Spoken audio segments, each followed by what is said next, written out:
Hi there and welcome to week 7 of our course.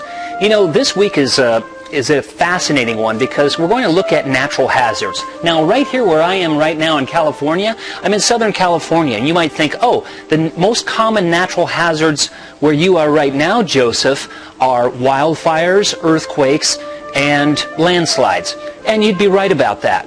Now, what about where you live? That's what this week is going to get into, is think about your own community, your own region, and about the most common natural hazards in your community, but also to think about vulnerability. What kinds of demographic characteristics in the population would make that population more or less vulnerable to effects of a natural hazard? So we're going to look at that. We're going to have some, as usual, core readings.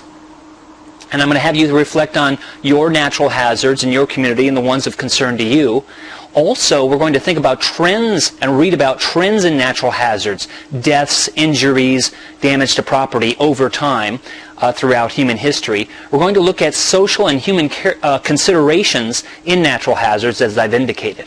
Now, our hands-on portion is really going to get into spatial analysis. So, to me, this is one of my favorite activities of the whole course because we're going to get into the analytical tools inside ArcGIS Online.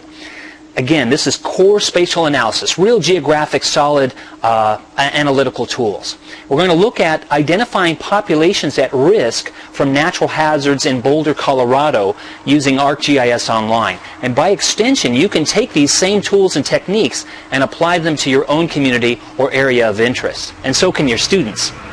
Also, in our quiz portion, we're going to look at the number of people killed by natural hazards over time. We're going to look at reflecting on our analytical tools. We will look a little bit at how do I reduce data? Let's say I've got 10,000 earthquakes around the world that I want to analyze. How do I reduce that data so that I can really get a handle on it and not have to analyze every single earthquake? Well, we're going to talk about techniques of doing that.